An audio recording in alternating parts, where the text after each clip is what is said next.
ഒടുവിൽ അവൻ അവളുടെ നാട്ടിൽ ചെന്ന് അന്വേഷിച്ചു. നാട്ടുകാർ അവനോട് പറഞ്ഞത് അവളുടെ അച്ഛനും സഹോദരന്മാരും ചേർന്ന് അവളെ കൊന്നുകളഞ്ഞെന്ന്. അതുകേട്ടതും അവൻ നേരെ അവളുടെ അച്ഛൻ ജംഷീദ് ഖാന്റെ അടുത്തേക്കാണ് പോയത്. അവന് ഒരു ഭ്രാന്തൻ പിടിച്ച അവസ്ഥയായിരുന്നു. അവൻ അവളുടെ അച്ഛൻ്റെ കോളറിന് കുത്തിപ്പിടിച്ച് ആക്രോശിച്ചു. "നിങ്ങളുടെ മകൾ എവിടെയാണവൾ? അവൾ മരിച്ചു കഴിഞ്ഞു." ജംഷീദ് വളരെ വ്യക്തമായി തന്നെ അവനോട് പറഞ്ഞു. ആ വാക്കുകൾ കേട്ടവനൊന്ന് ഞെട്ടിപ്പോയി. ഐസ എങ്ങനെ മരിക്കാനാണ്? ജംഷീദിനോട് പ്രതികാരം ചെയ്യാതെ അവൾ മരിക്കില്ലെന്ന് അർമാൻ ഉറച്ചു വിശ്വസിച്ചിരുന്നു. അവളുടെ ജീവിതം നശിച്ചു പോയത് അവൾ മരിക്കാനായിരുന്നില്ല.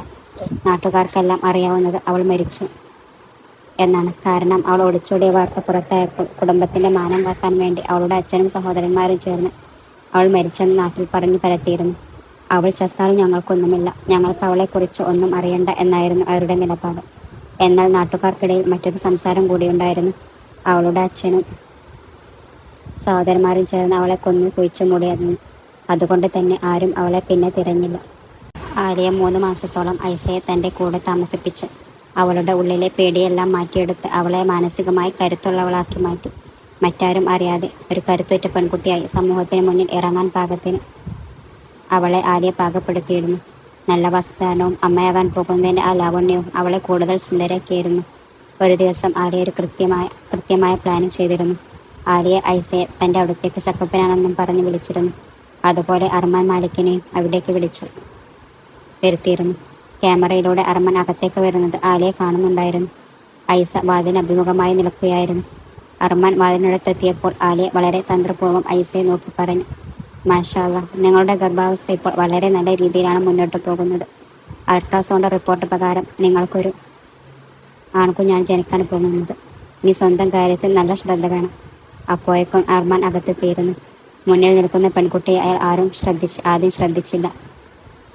എന്നാൽ ആലിയ പറയുന്നത് കേട്ടപ്പോൾ ഐസ പതുക്കെ പുഞ്ചിരിച്ചുകൊണ്ട് തൻ്റെ ഫയലുകളുമായി എഴുന്നേറ്റു. അർമാൻ അവളുടെ തൊട്ട് പിന്നിൽ തന്നെ നിൽക്കുന്നുണ്ടായിരുന്നു. പെട്ടെന്ന് ഐസയുടെ നോട്ടം അയാളുടെ മുഖത്ത് പതിഞ്ഞു. ഇന്ന് അയാളുടെ കണ്ണുകളിൽ പഴയ തിളക്കമില്ലായിരുന്നു. പക്ഷെ അർമാനും പൂർണ്ണമായും അവളെ ശ്രദ്ധിച്ചിരുന്നില്ല. അയാൾ അങ്ങോട്ട് നോക്കിയപ്പോൾ ആ കാഴ്ച കണ്ട് സ്തബ്ധനായി നിന്നുപോയി. തൻ്റെ മുന്നിൽ നിൽക്കുന്ന അവളെയും അവളുടെ കയ്യിലുള്ള ഫയലുകളെയും കണ്ട് അവൾക്ക് എന്ത് ചെയ്യണമെന്ന് അറിയില്ലായിരുന്നു. എത്ര നേരം അയാൾ അങ്ങനെ നിന്നു എന്നറിയില്ല. ഒടുവിൽ അവൾ ആലിയോട് ചോദിച്ചു, ഇതാരാണ്? ആലിയ പുഞ്ചിരിച്ചുകൊണ്ട് പറഞ്ഞു, "ഇത് എൻ്റെ പേഷ്യൻ്റാണ്, ഗർഭിണിയാണ്. നീ വന്നിരിക്ക്." എന്നാൽ ഐസ അവരെ ഒരു നിശ്ചിത ദൃഷ്ടിയോടെ നോക്കിയിട്ട് അവിടെ നിന്ന് വേഗത്തിൽ പോയി. അവർക്ക് പിന്നാലെ അവൻ വേഗത്തിൽ ചെന്നു. അവളുടെ കൈകളിൽ പിടിച്ചു നിർത്തി. അവൾ അവനെ ശക്തിയായി തള്ളിമാറ്റി. തൊട്ടുപോകരുതെന്നെ, ഞാൻ അത്രക്കും നിസ്സഹയാണ്." അവൾ അവൻ്റെ മുഖത്തേക്ക് നോക്കി പറഞ്ഞു, ഇത് എൻ്റെ മകനാണ്. അവനൊരു ഭ്രാന്തനെ പോലെയായിരുന്നു. വയറ്റിലുള്ളത് അവൻ്റെ കുഞ്ഞാണ്. അവൻ അവൻ്റെ അച്ഛൻ്റെ അതേ സ്വഭാവമാണ് കാണിക്കുന്നത്. വെറുമൊരു ആൺകുട്ടി വേണമെന്ന ആഗ്രഹത്തിന് വേണ്ടി അവൻ 2 സ്ത്രീകളുടെ ജീവിതം നശിപ്പിച്ചു. ഒന്ന് അർമാൻ്റെ അമ്മയുടെയും മറ്റൊന്ന് ആലിയയുടെ അമ്മയുടെയും. ഇത് എൻ്റെ കുഞ്ഞാണ്. ഇതിനെ സ്വന്തമെന്ന് വിളിക്കാൻ വന്ന എന്നേക്കാൾ മോശക്കാരൻ വേറെ ആരും ഉണ്ടാവില്ലെന്നോർത്ത് അവൾ ഒരു മൂർച്ചയുള്ള ആയുധം പോലെ അവിടെ നിന്ന് ഇറങ്ങിപ്പോയി. അന്ന് രാത്രി അവൻ ആലിയയുടെ അടുത്തേക്ക് ചെന്നു. "നീ പറ, ആരാണ് ആ പെൺകുട്ടി? അവൾ എവിടെയാണ് താമസിക്കുന്നത്? എത്ര മാസമായി നിനക്ക് അവളെ അറിയാം?" ആലിയ കൈകൾ കെട്ടി അവനെ നോക്കി നിന്നു. "ആദ്യം നീ പറ, നീ എന്തിനാണ് ഭ്രാന്തനെ പോലെ അവളുടെ പിന്നാലെ നടക്കുന്നത്?" "അവൾ എൻ്റെ ഭാര്യയാണ്." ആലിയ കരുതിയില്ല അവൻ ഇത്ര പെട്ടെന്ന് അത് സമ്മതിക്കുമെന്ന്. അവൻ തന്നെ നിയന്ത്രിക്കാൻ പാടുപെടുകയായിരുന്നു. ഉള്ളിൽ എന്തൊക്കെയോ സങ്കടവും വേദനയും ഉള്ളതുപോലെയായിരുന്നു. ദീദി, അവൾ ഒരു ജംഷാദ് ഖാൻ്റെ മകളാണ്. പണ്ട് ഉമ്മയുടെ ജീവിതം നശിപ്പിച്ചിട്ട് കടന്നു കളഞ്ഞ ആ ജംഷീദ് ഖാൻ. വല്ലുപ്പയുടെ കയ്യിൽ നിന്ന് 2 ലക്ഷം രൂപയും വാങ്ങി ഉമ്മയെ എൻ്റെ അച്ഛനെപ്പോലൊരു മൃഗത്തിൻ്റെ കൈകളിൽ ഇട്ടുകൊടുത്തു പോയവൻ. വർഷങ്ങൾക്ക് മുമ്പ് നടന്നത് ഇതായിരുന്നു. അന്ന് ഹവേലിയിൽ മകളായ ഷൈസ്ത ബീഗം അവിടെ ജോലിക്കാരനായി ജംഷീദ് ഖാനുമായി പ്രണയത്തിലായി. ഇവരുടെ ബന്ധം ഷൈസ്തയുടെ അച്ഛൻ അറിഞ്ഞപ്പോൾ അദ്ദേഹം ജംഷീദിനെ വിളിച്ചു പറഞ്ഞു, "എൻ്റെ മകളുടെ ജീവിതത്തിൽ നിന്ന് നീ മാറിത്തരാൻ എത്ര രൂപ വേണമെങ്കിലും തരാം." ജംഷീദ് മടിക്കാതെ 2 ലക്ഷം രൂപ വാങ്ങി അവിടെ നിന്ന് മുങ്ങി. സ്നേഹിച്ചവൻ്റെ ഈ വഞ്ചനയ്ക്ക് ശിക്ഷയായി ഷൈസ്തക്ക് മാലിക് ഇഫ്തിഖാർ എന്നയാളുമായി 2ാം ഭാര്യയാകേണ്ടി വന്നു. ജീവിതകാലം മുഴുവൻ അപമാനവും വേദനയും മാത്രമാണ് അവർക്ക് അവിടെ കിട്ടിയത്. വർഷങ്ങൾക്കിപ്പുറം തൻ്റെ ജീവിതം തകർത്തവരോടുള്ള പ്രതികാരം വീട്ടാൻ അവർ തീരുമാനിച്ചു. പണ്ട് സ്നേഹമുണ്ടായിരുന്ന ആ മനസ്സിൽ ഇന്ന് പക മാത്രമാണ് ബാക്കിയുള്ളത്. കുറച്ച് ദിവസങ്ങൾക്ക് ശേഷം ചെക്കപ്പിനായി ഐസ ഹോസ്പിറ്റലിൽ വന്നതായിരുന്നു. അവിടെ വെച്ച് അർമാനെ കാണുകയും അർമാൻ അവളെ നിർബന്ധിപ്പിച്ച് തൻ്റെ ഫ്ലാറ്റിലേക്ക് കൂട്ടിക്കൊണ്ടുപോയി. അവളോട് ഒന്ന് സംസാരിക്കണം എന്ന് മാത്രമായിരുന്നു അവൻ്റെ ആവശ്യം. അവിടെ എത്തിയതും അവൻ അവളുടെ കാൽക്കൽ വീണു പറഞ്ഞു, എനിക്ക് തെറ്റുപറ്റിപ്പോയി. ഞാനത് സമ്മതിക്കുന്നു. ഞാൻ നിന്നെ ഉപദ്രവിച്ചതും ആക്ഷേപിച്ചതും അവഗണിച്ചതും വലിയ തെറ്റാണ്. എന്നോട് ക്ഷമിക്ക്. പകരം നിനക്ക് വേണമെങ്കിൽ എന്നെ തിരിച്ചു തള്ളിക്കോ. പക്ഷെ പഴയതെല്ലാം മറന്ന് നമുക്ക് ഒന്നിച്ച് ജീവിക്കണം.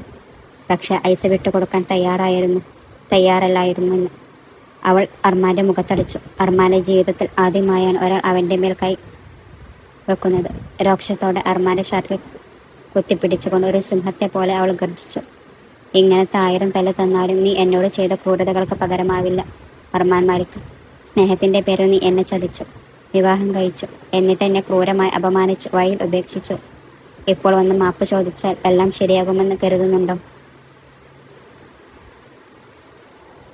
വൈകുന്നേരത്തിനുള്ളിൽ ഐസയെ അനുഭവിപ്പിച്ചില്ലെങ്കിൽ അവൾ പോലീസിന് അഭയം പ്രാപിക്കുമെന്ന് അർമാൻ അറിയാമായിരുന്നു.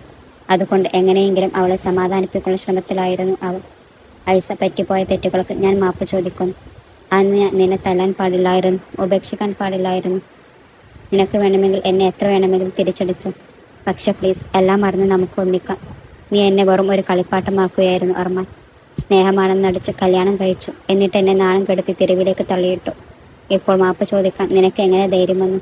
നിന്റെ നാടകമൊന്നും ഇനി എൻ്റെ അടുത്ത് നടക്കില്ല. എല്ലാ മാപ്പപേക്ഷകളും തെറ്റുകൾക്ക് പരിഹാരമാകില്ല. ചിലപ്പോൾ ശിക്ഷകൾ തന്നെ അനുഭവിക്കേണ്ടി വരും. മിസ്റ്റർ മാലിക്, നിങ്ങൾക്കുള്ള ശിക്ഷ ഇതാണ്. ജീവിതകാലം മുഴുവൻ നിങ്ങൾ വേദനിച്ചു കഴിയണം. അവളുടെ തൊണ്ടയിൽ നിന്ന് ആ വാക്കുകൾ നിലവിളിയായി പുറത്തു വന്നു. ഇന്നവൾക്ക് മാലിക്കിനെ ഭയമില്ലായിരുന്നു. സ്വന്തം തീരുമാനമെടുക്കാൻ അവൾ ഇന്ന് സ്വതന്ത്രയായിരുന്നു. അവന് വേണമെങ്കിൽ അവളെ കൊല്ലാമായിരുന്നു. പക്ഷെ അവളുടെ മുന്നിൽ മുട്ടുമടക്കുന്നവരിൽ അവൾ ഉൾപ്പെടുന്നില്ല. നിങ്ങളില്ലാതെ എനിക്ക് ജീവിക്കാൻ കഴിയില്ലെന്ന് ഞാൻ പണ്ട് പറഞ്ഞിരുന്നു. ഞാൻ നിങ്ങളെ സ്നേഹിച്ചിരുന്നു. പക്ഷേ നിങ്ങൾ ആ സ്നേഹത്തെ പ്രതികാരത്തിൻ്റെ തീയിലേക്ക് വലിച്ചെറിഞ്ഞു. കുറച്ചു മാസം മുമ്പ് തന്നെ അന്നേ കാര്യങ്ങൾ ഇന്ന് വീണ്ടും ആവർത്തിക്കുകയാണ്. സഹോദരി ആലിയ അർമാനെതിരെ പോലീസിൽ പരാതി നൽകിയിരുന്നു. ഗർഭിണിയായ പെൺകുട്ടിയെ വിവാഹ വാഗ്ദാനം നൽകി വഞ്ചിച്ച ശേഷം ക്രൂരമായി പീഡിപ്പിക്കാനായി തട്ടിക്കൊണ്ടുപോയിരിക്കുകയാണെന്ന്. അവൻ അവളുടെ 2 കൈകളിലും പിടിച്ച് നെഞ്ചോട് ചേർത്ത് നിർത്തി. ഞാൻ നിന്നെ അത്രമാത്രം സ്നേഹിക്കുന്നുണ്ട്. നിന്റെ എല്ലാ മുറിവുകൾക്കും ഞാൻ മരുന്നാകും. എന്നെ ഒന്ന് വിശ്വസിക്കൂ.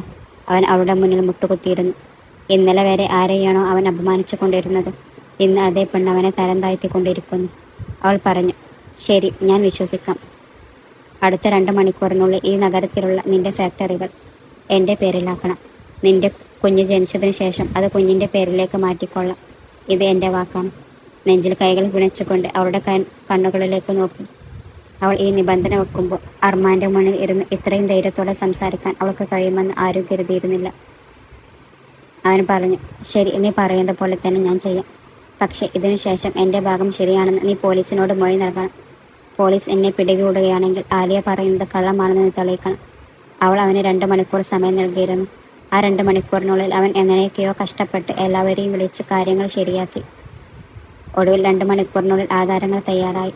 അവൾ അവനെ ഒന്ന് നോക്കിയിട്ട് ഭീഷണിപ്പെടുത്തുന്ന സ്വരത്തിൽ പറഞ്ഞു, ഓർത്തോ, നീ എനിക്കെതിരെ എന്തെങ്കിലും ചെയ്യാൻ ശ്രമിക്കുകയോ അല്ലെങ്കിൽ എന്നെ പാതിവയിൽ ഉപേക്ഷിക്കുകയോ ചെയ്താൽ ഞാൻ നിനക്കൊരിക്കലും വിവാഹമോചനം നൽകില്ല. ജീവിതകാലം മുഴുവൻ നീ എൻ്റെ പേരും ചുമന്ന് കഴിയേണ്ടി വരും. അവളുടെ ഭീഷണി കേട്ട് അവൾ പേനയെടുത്ത് ആധാരത്തിൽ ഒപ്പിട്ടു. ആ നഗരത്തിലെ 2 ഫാക്ടറികളും ഇപ്പോൾ അവളുടെ പേരിലായി കഴിഞ്ഞു. ഇനിയെങ്കിലും പറയൂ, നീ എനിക്ക് മാപ്പ് തന്നു. ഇനി എൻ്റെ കൂടെ ജീവിക്കാൻ നിനക്ക് സമ്മതമാണെന്ന് പറയൂ. അവൾ മറുപടിയൊന്നും പറയാതെ തല താഴ്ത്തുന്നു. അവൻ അവളെ ചേർത്ത് പിടിച്ചു അടുത്തേക്ക് നിർത്തി. എന്നിട്ട് അവളുടെ കാതിൽ മെല്ലെ പറഞ്ഞു, ലവ് യു സോ മച്ച്. അയാൾ അവളുടെ നെറ്റിയിലും കവിളിലും ചുംബിച്ചു. ആ ചുംബനത്തിലൂടെ തൻ്റെ സ്നേഹം മുഴുവൻ അയാൾ പ്രകടിപ്പിക്കുകയായിരുന്നു. സത്യത്തിൽ അവനിക്ക് അവളെ ഇഷ്ടമൊക്കെ ഉണ്ടായിരുന്നു. പക്ഷേ സ്നേഹത്തെ പ്രതികാരത്തിൻ്റെ തീയിലേക്ക് വലിച്ചെറിഞ്ഞപ്പോൾ അവളെ വേദനിപ്പിച്ചതിനേക്കാൾ കൂടുതൽ അവൻ തന്നെയായിരുന്നു അനുഭവിച്ചത്. നമുക്ക് വീട്ടിലേക്ക് പോകാം, വരൂ. അവൻ്റെ വാക്ക് കേട്ട് ഐസ കൂടെ ഇറങ്ങി. അവൻ വണ്ടിയെടുത്ത് അവളെയും കൂട്ടി വീട്ടിലേക്ക് തിരിച്ചു. വഴിനീളെ അവൻ സന്തോഷത്തോടെ സംസാരിച്ചു കൊണ്ടേയിരുന്നു. പക്ഷെ അവൾ ഒന്നും മിണ്ടാതെ ഇരിക്കുകയായിരുന്നു. ഇടയ്ക്ക് അവൻ്റെ തമാശ കേട്ട് അവളൊന്ന് ചിരിച്ചുവെന്ന് വരുത്തി. അവളുടെ മനസ്സ് അപ്പോഴും ഇത് വിശ്വസിക്കാൻ തയ്യാറായിരുന്നില്ലായിരുന്നു. ഇത്രയും കാലം അനുഭവിച്ച വേദനകൾ അത്ര പെട്ടെന്ന് മറക്കാൻ ആർക്കും കഴിയില്ലല്ലോ. അവർ വീട്ടിലെത്തിയപ്പോൾ മാലിക് തൻ്റെ മകൻ്റെ അടുത്തേക്ക് ഓടി വന്നു. നീ ചെയ്തത് നിനക്ക് ഇത്ര വലിയ പ്രശ്നങ്ങളാണ് ഉണ്ടാക്കാൻ പോകുന്നത് നിനക്കറിയാമോ? എല്ലാവരും നിനക്കെതിരെയാണ്. പോലീസ് നിന്നെ തിരഞ്ഞുകൊണ്ടിരിക്കുകയാണ്. നിനക്ക് വട്ടാണോ അർമാൻ? അദ്ദേഹം അവരുടെ നേരെ നോക്കി ദേഷ്യത്തോടെ ചോദിച്ചു. അർമാൻ അവളെ ചേർത്ത് പിടിച്ചുകൊണ്ട് ഉറച്ച ശബ്ദത്തിൽ പറഞ്ഞു, എനിക്ക് വട്ടൊന്നുമില്ല വാപ്പച്ചി. ഞാൻ അവളെ എൻ്റെ കൂടെ കൊണ്ടുവന്നതാണ്. ഇവൾ എൻ്റെ ഭാര്യയാണ്, എൻ്റെ കുഞ്ഞിൻ്റെ അമ്മയാണ്. ഇനി മുതൽ ഇവൾ നമ്മുടെ കൂടെ തന്നെ ഉണ്ടാകും. എല്ലാം ശരിയാകും, പേടിക്കണ്ട. എന്നാൽ നീ ഇവിടെ ചെറുത്ത് പിടിച്ചോ എന്ന് പറഞ്ഞ് അദ്ദേഹം അവളുടെ കൈ പിടിച്ച് ഒപ്പം കൂട്ടി. വീട്ടിലെ എല്ലാവരും അവിടെ തന്നെ ഉണ്ടായിരുന്നു. എല്ലാവരും കൗതുകത്തോടെ നോക്കി നിൽക്കുകയാണ്. അർമാന്റെ സഹോദരി ആര്യ മുന്നോട്ട് വന്ന് വളരെ സ്നേഹത്തോടെ അവളുടെ കൈകൾ പിടിച്ചു. അവൾ ഒന്നും മിണ്ടാതെ കുറച്ചു നേരം ആര്യയുടെ കണ്ണുകളിലേക്ക് തന്നെ നോക്കി നിന്നു. പിന്നെ മെല്ലെ കൈകൾ മാറ്റി. കുറച്ചു കഴിഞ്ഞപ്പോഴേക്കും പോലീസ് അവിടെ എത്തിയിരുന്നു. അദ്ദേഹം തന്റെ ഗർഭിണിയായ ഭാര്യയെ തട്ടിക്കൊണ്ടുപോയി ഉപദ്രവിച്ചു എന്ന വാർത്ത അപ്പോഴേക്കും നാട് മുഴുവൻ അറിഞ്ഞിരുന്നു. അതിന് പോലീസിൽ പരാതി നൽകിയത് സഹോദരി ആര്യ തന്നെയായിരുന്നു. അതുകൊണ്ടാണ് പോലീസ് അവിടെ എത്തിയത്. ഇൻസ്പെക്ടർ, നിങ്ങൾക്ക് വേണമെങ്കിൽ എൻ്റെ ഭാര്യയോട് തന്നെ ചോദിക്കാം. ഇതെല്ലാം വെറുമൊരു തെറ്റിദ്ധാരയാണ്. എൻ്റെ ഭാര്യ ഇപ്പോൾ വളരെ സന്തോഷവതിയാണ്. അദ്ദേഹം വളരെ മാന്യമായി സംസാരിച്ചു കൊണ്ടിരിക്കുകയായിരുന്നു. ഇൻസ്പെക്ടർ ഐസയെ നോക്കി ചോദിച്ചു, മിസ്റ്റർ മാലിക് പറയുന്നത് ശരിയാണോ? നിങ്ങൾ സ്വന്തം ഇഷ്ടപ്രകാരമാണോ ഭർത്താവിനൊപ്പം ഇങ്ങോട്ട് വന്നത്? ആര്യ വളരെ ആകാംക്ഷയോടെ അവളുടെ മുഖത്തേക്ക് തന്നെ നോക്കുന്നു. അവൾ നേരിയ പുഞ്ചിരിയോടെ തലയുയർത്തി പറഞ്ഞു, അതെ, അദ്ദേഹം എൻ്റെ സമ്മതമില്ലാതെ എന്നെ ഫ്ലാറ്റിലേക്ക് കൊണ്ടുപോയി.